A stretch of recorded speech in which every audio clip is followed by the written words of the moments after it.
Boa noite, pessoal. Vamos para a gravação nossa da lição 11. Alguém pode me ajudar compartilhando o título da lição e o verso? Ansiando por mais. Ora, essas coisas se tornaram exemplos para nós, a fim de que não cobicemos as coisas más, como eles cobiçaram. 1 Coríntios 10, 6. Okay. A lição dessa semana ela é uma continuidade do ciclo que a gente está observando, focal aí na questão do sábado. Então, as duas últimas lições, a lição número 9 e a lição número 10, fizeram a introdução temática ao sábado.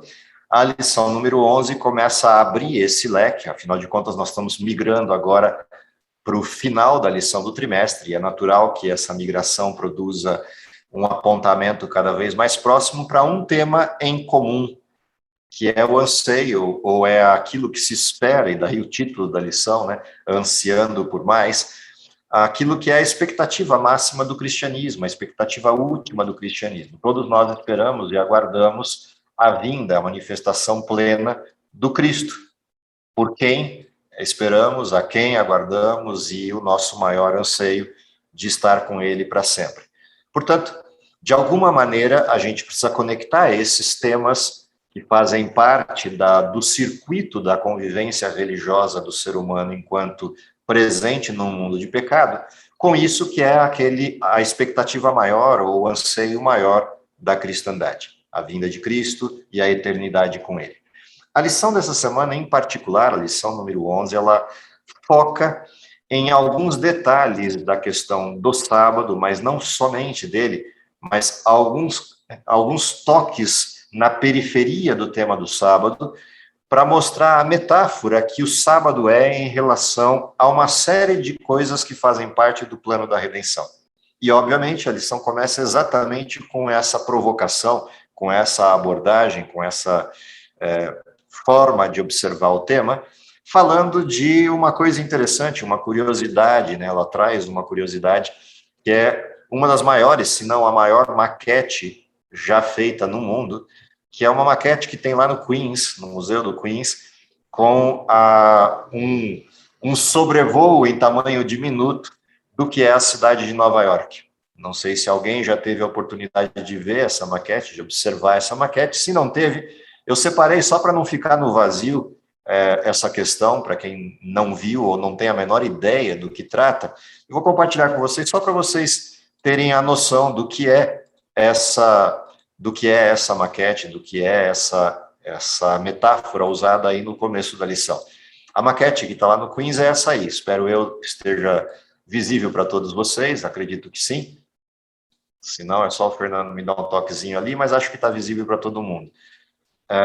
Essa é a maquete da qual a lição fala na introdução, pontuando aí o trabalho que foi exaustivo de uma série de artesãos, né, uma série de pessoas que trabalharam na construção dessa maquete. Ela passou por uma revisão, para um ajuste em relação ao crescimento da cidade, mas o que é interessante de observar essa cena, né, de observar essa maquete, na forma como ela está estruturada, é você perceber o nível de riqueza de detalhes da expressão dessa cidade. Agora, o que me chama mais a atenção é que, apesar de toda a riqueza de detalhes, isso não chega nem perto do que é você ter uma foto aérea da cidade de Nova York, e aí sim você vai enxergar todos os detalhes dos prédios, das construções, e ver as pessoas caminhando pela cidade e se movimentando na cidade. Por que o autor escolheu isso como introdução? E qual a relação disso com o tema que nós estamos estudando, que é o tema do sábado? Em realidade, uma maquete traz como uma forma de tipologia, de modelo, o exemplo daquilo que é real, porém não é real. De certa maneira, a alusão ao sábado tem um aspecto nele que é o espelho de uma realidade, mas o sábado em si não é esta realidade. E isso é curioso, porque o sábado tem alguma coisa de real nele, mas ele também é uma metáfora de coisas que estão para além desta estrutura do que conhecemos. E, nesse sentido, ele é uma metáfora. E o autor fala de uma grande metáfora dentro da história da cristandade, dentro da história bíblica, que é a metáfora do santuário, talvez a maior de todas as metáforas já usadas por Deus para ilustrar uma grande verdade. O santuário ilustra todo o plano da redenção, do início ao fim dele, desde aquilo que é a proposta da morte de Cristo enquanto cordeiro sacrificial, até o último elemento da redenção, que é o encontro face a face com Deus. Todos os elementos do santuário, passando pela manutenção do ser humano na terra, pelas dificuldades e interposições necessárias, como, por exemplo, iniciamos sempre os grupos de PGs ou coisas do gênero com correntes de oração ou coisas dessa natureza. O santuário ilustra isso no altar do incenso. Todas as peculiaridades da vida humana, a manutenção do ser humano, o pão nosso de cada dia, na mesa dos pães da proposição, todos os detalhes que fazem parte da história humana estão presentes na ilustração do santuário. Ou seja, quando a gente observa essas figuras que a Bíblia traz, de alguma maneira o que a gente está olhando, está observando, é a nossa própria história, começo, meio e fim. Nesse sentido, a proposta da lição 11 começa com um olhar para um dos textos bíblicos, que é o texto de Coríntios, e a partir da leitura de Coríntios 10, quando Paulo vem trazendo várias questões, várias situações da história do povo de Israel e contrastando ou comparando essa parte da história com a história da cristandade, é interessante que ele vai correspondendo esses dois momentos da história, como fazendo uma analogia, né, entre a história que passou e a ilustração que essa história trazia da nossa própria história, do lado de cá da cruz, ou seja, pós-cruz, com a formatação do cristianismo. E a grande pergunta nessa tipologia que a Bíblia faz, nessa forma modelar que a Bíblia usa de comparações, a grande pergunta é: eu consigo enxergar de forma precisa essas metáforas presentes no Velho Testamento e que, de alguma maneira, ilustram com bastante propriedade a história do cristianismo? E não só isso, ilustram com bastante propriedade o que é o plano da redenção? A provocação dessa pergunta não é necessariamente uma questão de se eu estou percebendo ou não, não é só isso. Mas é o fato de que, se eu não consigo enxergar essa correspondência entre o Velho Testamento e o Novo, o que vai ocorrer dentro desse percurso é que eu vou perder alguns detalhes do Novo Testamento por não conhecer os símbolos do Velho. Coisas que ou estarão distorcidas na compreensão, ou simplesmente se perderão na compreensão. E essa é uma primeira grande questão importante que a lição dessa semana traz à tona. Quando eu observo tudo aquilo que foi escrito na Bíblia, na história antiga da Bíblia, principalmente o Velho Testamento, há uma razão para essas coisas estarem lá. Aparentemente, quando você faz uma leitura superficial, todo aquele conjunto de regras, leis e estruturas ritualísticas presentes entre o povo de Israel, na condição ali do Sinai para frente, todo aquele conjunto de coisas, numa leitura superficial, pode dar a impressão, numa leitura rápida, de que aquilo simplesmente se perdeu no passado, aquilo lá era simplesmente um conjunto ritualístico de um povo específico na história e atrelado especificamente às condições de vida daquela população. Porém, uma leitura mais atenta da Bíblia vai nos dar a percepção de que todos esses símbolos, ou a grande maioria deles, é reproduzida essa simbologia no Novo Testamento, atrelando cada uma dessas partes a uma das funções e atividades de Cristo retratadas no Novo Testamento. O que significa dizer que o Velho Testamento, de certa maneira, é a antecipação, por analogia ou metáfora, do que acontecerá no Novo. O que significa também dizer que o Novo Testamento, para com o Velho, é a manifestação da realidade que o Velho Testamento, por modelo e tipo, apresentou. Percepção disso nos traz à tona a ideia de que o Novo Testamento não altera o Velho, apenas o materializa. Assim como o Novo Testamento não anula o Velho, apenas o concretiza. Se a gente não percebe isso e não consegue compreender isso, uma série de coisas vão se distorcer na interpretação e na compreensão da Bíblia.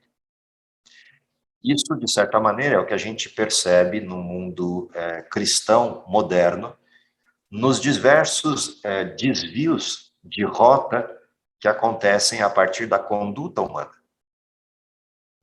O sábado está no olho do furacão disso.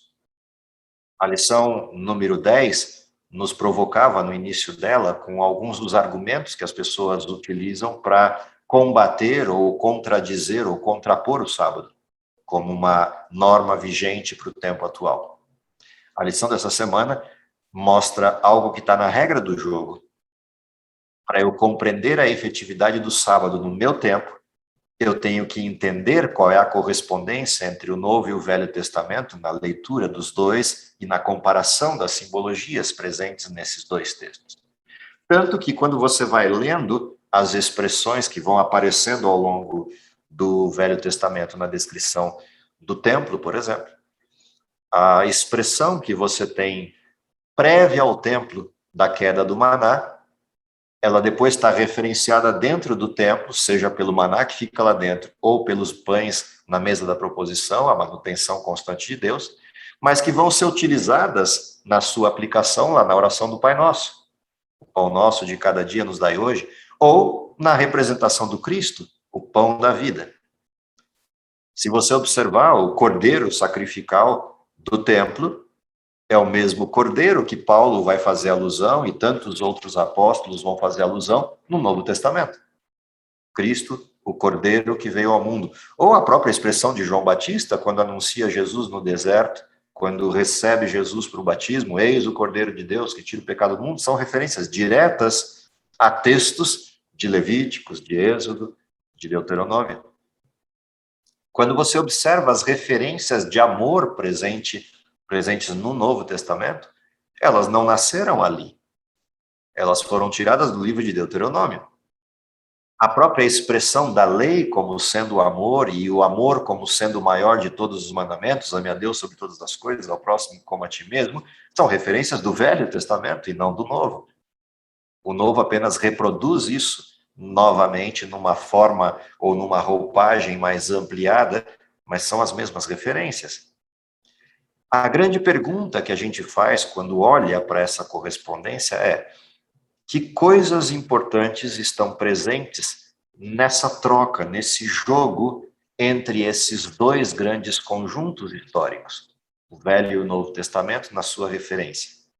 E mais do que isso, se considerar que o Novo Testamento termina ali por volta do ano 100, o que esses dois testamentos trazem para a gente enquanto história futura, pós primeiro século, até o tempo atual, até 2021, o que a gente tem como referência para a gente de importância daquilo que foram advertências feitas ao Velho, advertências feitas no Novo Testamento em relação ao Velho, e advertências feitas para o futuro nas profecias de ambos os testamentos, olhando para o nosso tempo. E essa é uma parte importante de observar a questão do sábado à luz destes três tempos históricos. O tempo histórico do Velho Testamento, os 4.000 anos de história antes de Jesus. O tempo histórico do Novo Testamento, os 100 anos do primeiro século. E os quase 2.000 anos pós primeiro século. O que a Bíblia tem a dizer para a gente que viveu depois da história registrada na Bíblia? Então começa trazendo como primeira referência esse conceito dos rituais e dos sacrifícios. O que eu aprendo quando eu observo a forma como os rituais e os sacrifícios se faziam no texto hebreu original, lá no Pentateuco, como isso apontou para o Cristo e o que isso me ensina hoje. Então, quando eu olho lá para trás, o que eu descubro olhando para o ritual e para os sacrifícios no templo, eu descubro pelo menos três coisas muito importantes. Primeira delas, que pecado tem um dano colateral visível. Pecado traz morte. E não há outra coisa além disso. A segunda coisa interessante que vem na carona da observação do modelo ritualístico é que pecado tem preço, se quiser suplantar a morte. Pecado não se perdoa, não tem como perdoar pecados, pecados só podem ser pagos. E o preço para pagá-lo, morte. E no caso específico do Pentateuco, a morte é explícita de um cordeiro. Quando a gente olha para isso, que lição eu tenho disso? A de que no pecado atual só há uma solução possível: morte. E continua sendo a mesma morte, a morte do cordeiro. A única diferença é que o cordeiro verdadeiro e não o modelo já veio. E, portanto, a morte agora tem um efeito contínuo. Curiosamente, Daniel vai usar essa referência ao falar do contínuo do sacrifício, apontando para o que viria no futuro de abominação desoladora contra o contínuo do sacrifício. Como é que eu entendo isto? De que maneira eu consigo compreender Daniel 8,14, Daniel 8, 12, 13 e 14, nessa expressão de ataque ao santuário? Percebe que essa questão da tipologia, a simbologia presente num lugar, aplicada no outro e referenciada num terceiro tempo, no caso de Daniel, ela é vital. Para eu entender Daniel 8,14, o que é o contínuo do sacrifício, o que é aquilo que foi atacado no santuário, eu preciso voltar ao santuário e entender que todos os dias, pela manhã e pela tarde, um cordeiro era sacrificado no altar. E no entremeio, ou seja, entre esses dois grandes sacrifícios, o da manhã e da tarde, que o sacerdote ofertava todos os dias, por isso contínuo, a oferta ficava queimando dia e noite. E se alguém fosse voluntariamente ofertar a sua oferta, teria que fazer uma escolha. A primeira escolha é separar um cordeiro sem mancha. O que eu aprendo disso? Que o cordeiro verdadeiro, quando viesse, também deveria ser sem mancha, e daí Cristo morrer sem pecado, apesar de se fazer pecado por nós. Mas ele mesmo não poderia ter pecados próprios. Caso contrário, não poderia se ofertar, ele não poderia ter mancha para receber as nossas manchas. E é isso que aquele cordeirinho simbolizava lá no santuário todo dia. Quando eu levava a minha oferta no santuário, a minha oferta seria queimada sobre a oferta que já estava queimando desde a manhã. O que também traz uma coisa interessante de metáfora em relação à dependência que eu tenho de Deus. Para que a minha oferta seja aceita, Deus tem que ter se ofertado primeiro. Mesmo que a minha oferta seja um símbolo dele. Para que eu possa, inclusive, ofertar lá no santuário, é necessário que Cristo tivesse morrido antes disso. Por isso, cordeiro morto desde a fundação do mundo. A minha oferta é depositada sobre a oferta que já está lá. O que eu aprendo disso hoje? Que quando eu cumpro o que o Novo Testamento diz, tu, quando orares, entra no teu quarto, fecha a porta, fala ao teu pai que te ouve em secreto, e ele em secreto vai te responder e te ouvir. Para que a minha oração seja aceita e o meu pedido de perdão chegue a Deus, Cristo tem que ter morrido antes. São cenas que a gente traz do Velho Testamento para o Novo Testamento e para a realidade atual. Se a gente continua observando esses exemplos, essas estruturas todas presentes aí no ritual do santuário, para cada uma delas vão aparecendo elementos muito interessantes, como, por exemplo, a transferência do sangue do cordeiro para dentro do templo, para dentro do santuário. Um simbolismo de que o meu pecado afeta o céu de uma maneira bastante específica. O meu pecado afetou Cristo.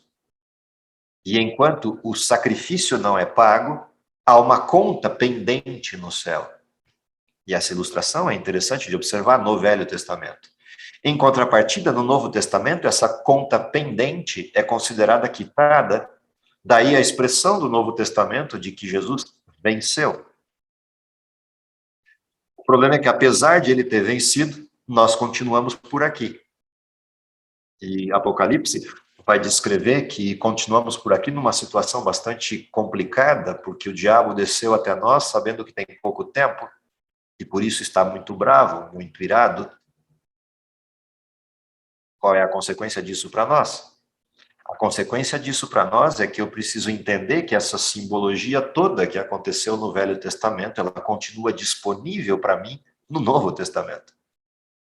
E, portanto, eu continuo tendo à minha disposição o sacrifício do Cordeiro, do qual eu posso lançar mão para perdão como pecador.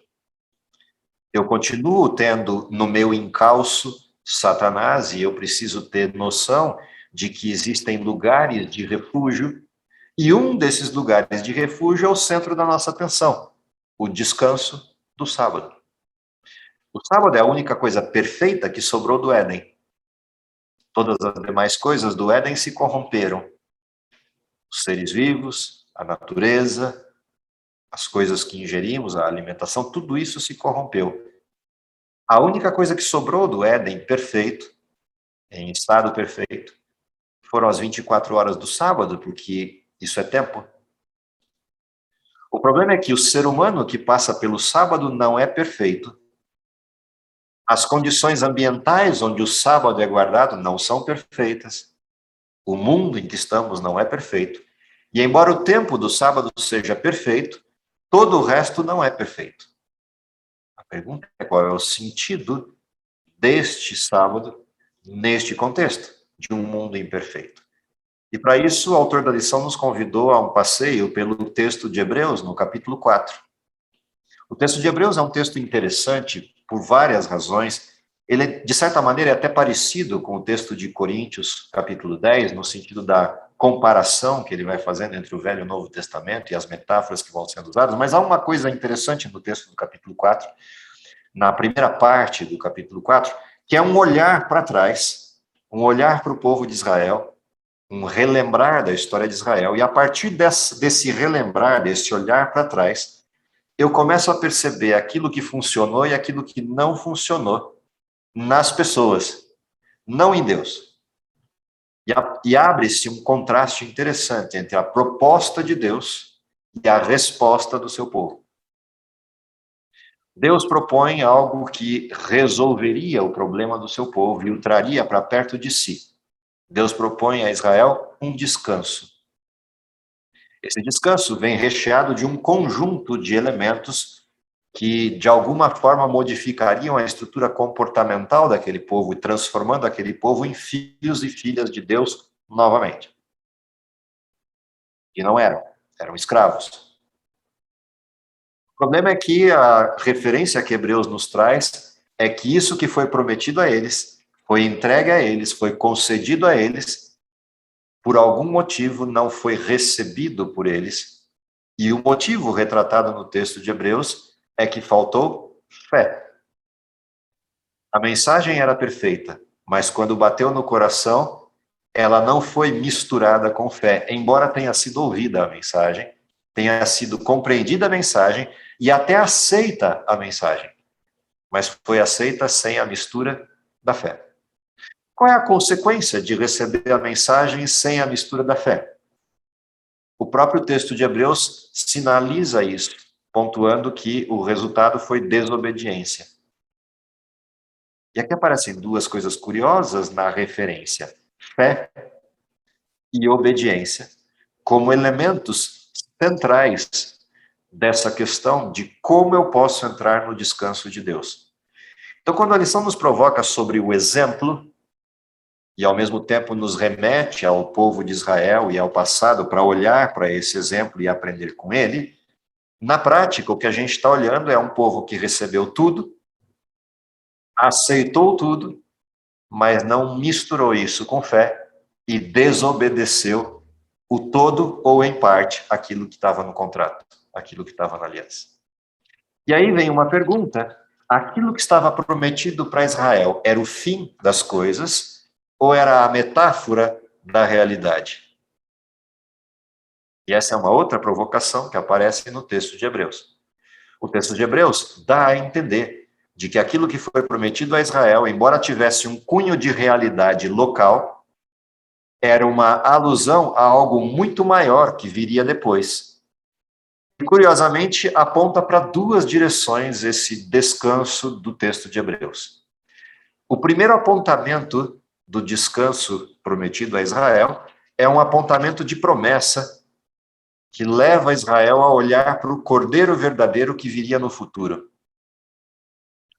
Significa dizer que entrar no descanso de Deus, na condição do povo de Israel, que tinha um tabernáculo e Deus morava no meio do povo, e era visível a manifestação de Deus, e a forma como o pecado era solucionado em Israel também era tangível a partir da morte de um cordeirinho nos sacrifícios todos os dias.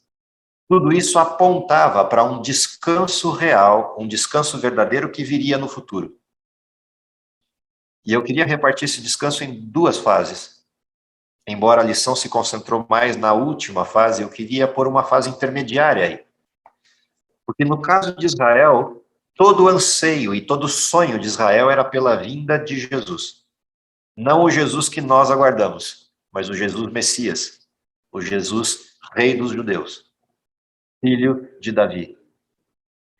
Todo o sonho de Israel repousava nisso. E há algo interessante de ser aprendido com essa fase intermediária. Não que a lição não tenha abordado bem a questão da fase final, mas eu acho que tem algumas coisas muito bonitas nessa fase do meio que valem a pena ser olhadas. Quando eu observo Israel entrando nos sábados, a partir do maná, depois a partir do Sinai, depois a partir da promessa feita dentro do santuário, habitarei entre vocês, e tudo que se dá daí para frente na história do povo de Israel, todas essas coisas, na realidade, eram apontamentos diretos ao Messias, o Rei dos Judeus. Tanto que as promessas feitas ao povo de Israel são semelhantes às promessas do céu. Basta ler o livro de Isaías, nos últimos capítulos, isso fica evidente. A descrição que está ali é semelhante à descrição do céu, tanto que nós usamos hoje, no século 20 e 21, a gente usa a referência desses textos para apontar para o céu. Como Isaías 66, por exemplo. O que se passa com Israel quando eles rejeitam essa promessa e não entram no descanso e são levados à desobediência pela sua própria forma de ser? Quando Cristo vem ao mundo, ele é recebido como um ilustre desconhecido. O anúncio é o mesmo que eles conheciam. Eis o Cordeiro de Deus que tira o pecado do mundo. Mas Israel não conseguiu enxergar nem o Cordeiro e nem o Rei. O resultado? Cristo morre da forma como morreu. A desobediência do povo de Israel ao longo do tempo conduziu ao desfecho do Cordeiro na forma como ocorreu. E em lugar do Cordeiro ser um desenho de imolação no santuário, com toda a pompa e circunstância de uma oferta voluntária e sem mácula, Cristo morre como um ilustre desconhecido, como um rebelde assassino, nas mãos de um império. E, curiosamente, entregue a eles pelos próprios judeus, pelo próprio povo hebreu. Aqueles que deveriam aguardar o Cristo são aqueles que o destroem. O que essa história nos ensina? Essa expressão de que faltou-lhes fé e a falta de fé levou à desobediência, curiosamente é a mesma repetida para o nosso tempo. Quando vier o Filho do Homem, porventura achará fé na terra. A mensagem persiste. E a pergunta que Paulo faz aqui no texto de Hebreus 4, ela acaba ecoando para a gente com o mesmo significado. Daí a expressão, quando vocês ouvirem essa mesma mensagem, e esse ouvir não é depois, é agora. Paulo escolhe uma expressão com uma força bastante grande de urgência, que é a expressão hoje. Hoje, se você ouvir a minha voz, não endureça o seu coração. A mesma referência do hoje, da expressão, é a referência que ele usou para o mesmo hoje, quando ele atrela essa promessa do descanso àquilo que estava na criação. E Paulo aponta em Hebreus 4 que desde a criação o descanso de Deus vem sendo ofertado. A primeira coisa que Adão e Eva fizeram foi desfrutar do descanso de Deus no sétimo dia. E é interessante porque Paulo brinca com um termo que muitas vezes é compreendido erroneamente por uma leitura apressada do texto de Hebreus, mas quando você lê o contexto inteiro de Hebreus, isso fica transparente, que é aquela expressão que ele usa, um certo dia, ouviu-se falar de um certo dia, ou referenciou-se na Bíblia no passado um certo dia. E essa é uma brincadeira que Paulo faz, é uma forma retórica interessante que ele usa, mas que gera, de vez em quando, alguma distorção, que é como se você tivesse hoje, é quase que produzindo uma ironia, quando você diz assim, eu ouvi falar que tem um certo sujeito que deve vir ao mundo e morrer por você. Essa expressão é uma expressão com um grau de ironia, mas ao mesmo tempo de seriedade, para ver, será que você não se tocou que tem lá na Bíblia, desde o início do mundo, um certo dia que Deus estabeleceu? Cristo veio ao mundo e morreu. Curiosamente, quando morreu, entrou no descanso de Deus. Já nos tocamos que entre as duas formas da redenção, a cruz e a ressurreição, entre essas duas coisas tem um sábado, falei disso na lição da semana passada, no comentário. A gente já se deu conta disso, de que entre essas duas estruturas que marcam a salvação existe um sábado de descanso. Deus descansou. Quando o mundo todo está em polvorosa, quando todas as coisas parecem perdidas, onde está Deus? Deus descansa. E quando ele se levanta do descanso, ele recria o mundo, ressurreição. É muito interessante observar isso, porque a criação foi feita dessa forma. Primeiro, segundo, terceiro, quarto, quinto e sexto dia, e então descansou. Não seria diferente a recriação. Deus descansa e no primeiro dia da semana recria todas as coisas. E aí o ser humano pega e olha para isso e fala, não, então não me interessa o descanso, só me interessa a recriação. É no mínimo paradoxal você dizer uma coisa dessa. Porque Paulo, quando fala e faz essa brincadeira de um certo dia, e Deus estabeleceu ainda depois disso um certo dia, ele está simplesmente levantando essa ironia. Será que a gente não vai se dar conta e vai fazer a mesma coisa que Israel fez?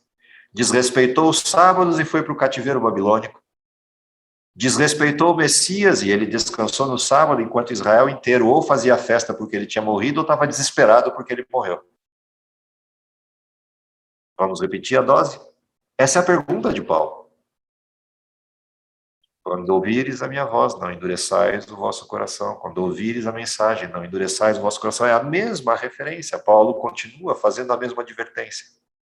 E o mesmo convite, entrar no descanso de Deus. E se a gente tem alguma dúvida disso, basta olhar a insistência do Novo Testamento ao número 7. Enquanto Jesus, no seu ministério, usa várias vezes essa referência, enquanto o Apocalipse insiste constantemente nisso. 7, 7, 7, 7, uma porção de vezes. Contrastando com o 6 e a história do pecado, presente também no mesmo livro de Apocalipse. E a gente fica se perguntando o que aconteceu, as pessoas se esqueceram disso por que razão? Que levou o ser humano a esquecer da importância disso que abre a criação e fecha a redenção, fecha o último marco da história. Na carona disso vem um olhar último na lição dessa semana, que é, ok, para onde estamos dirigindo a nossa atenção? Olhar para o passado é aprender com os erros. Olhar para o passado de Israel é aprender com a rejeição. Olhar para o passado dos dias de Jesus e do início do cristianismo é aprender com a rejeição no seu nível máximo. Mataram o Filho de Deus. E a pergunta que continua ecoando é: para onde eu estou olhando? O que é o sábado hoje? O que significa o descanso de Deus hoje? Se lá atrás no Éden o descanso de Deus simbolizava comunhão, relacionamento e adoração, que novos significados foram atrelados ao descanso de Deus na história do pecado? Religação, o restabelecimento do relacionamento. A adoração, o restabelecimento da identidade e da referência que perdemos, nos distanciamos de Deus. Perdemos a santidade. Não conseguimos mais tratar das coisas santas com o devido cuidado. Mas não é só isso. O sábado tem um significado mais amplo quando a gente vai caminhando na história, a gente bate na cruz e o significado do sábado passa a ser para nós a libertação do pecado, como para Israel foi a libertação do Egito. Mas não é só isso. A história ainda continua, a história ainda persiste depois disso. Qual é a história que se segue após isso? A história que se segue depois disso é uma só. Toda essa referência do sábado aponta no fim do fenômeno para a religação plena, o descanso eterno com Deus. E esse é o auge, o ápice do texto de Hebreus capítulo 4. Se a gente não entra no descanso parcial de Deus, não vai desfrutar do descanso eterno com Deus. E aqui tem a grande questão da pergunta central da lição dessa semana. Eu realmente anseio por mais? Se eu anseio por mais, ou seja, se eu espero por essa redenção por vir, eu não posso negar o descanso que acontece aqui.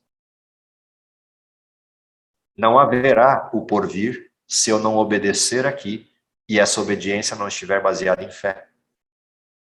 Portanto, quando Paulo fala em Hebreus de entrar no descanso de Deus ou entrar no sábado de Deus, a entrada do sábado eterno depende da entrada do sábado temporal. Eu não receberei aquilo que é real se eu não desfrutar daquilo que é o símbolo hoje. Curioso, porque o próprio Jesus usou essa referência quando, por exemplo, introduziu a cerimônia da ceia entre os discípulos. Esse é símbolo do meu sangue, esse é símbolo do meu corpo. Façam isso em memória de mim. E eu não beberei outra vez até que possa bebê-lo novo. E essa é uma expressão interessante na Bíblia. Jesus não fala bebê-lo de novo, porque Jesus não vai beber do cálice novamente. É uma vez só. Não haverá uma segunda morte de Cristo. Mas ele diz, eu beberei novo. Por que novo? Porque será o cálice da redenção e não o cálice do pagamento do pecado. Da mesma forma, o sábado. O sábado no céu não é o sábado de agora, porque o sábado no céu é o sábado eterno e o sábado de agora é o sábado temporal. Qual é a simbologia? Este é o símbolo da redenção. A adoração que temos agora é parcial, lá o veremos face a face. Todas essas questões, elas estão presentes na forma como a Bíblia brinca com essas metáforas, brinca entre aspas. A pergunta é, eu consigo perceber isso? De que entrar no descanso de Deus hoje implica entrar no descanso eterno e na conquista daquilo que é a redenção plena. A forma que eu percebo se isso é verdade ou não é a maneira como eu desfruto disto hoje. Cuidado com o qual eu desempenho as questões ligadas aos símbolos que Deus deixou hoje demonstra se eu de fato estou ligado àquilo que será a realidade no futuro. Caso contrário, o céu será estranho para mim. Muito estranho. Toda essa simbologia, na realidade, é simplesmente trazer um pedaço desse céu para o hoje, para que quando eu chegar lá, o céu me seja um lugar aprazível, um lugar comum, um lugar que eu queira estar. Mas se eu não quero hoje, dificilmente vou querer lá. E essas são perguntas que ficam aí, de certa forma, fervilhando, borbulhando na história humana.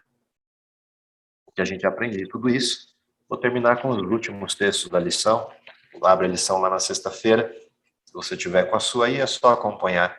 Nem sempre estamos dispostos a ir a Jesus com nossas provações, e dificuldades. Às vezes, derramamos angústias em ouvidos humanos, contamos aflições àqueles que não podem nos ajudar e deixamos de confiar tudo a Jesus, que é capaz de transformar caminhos dolorosos em caminhos de alegria e paz.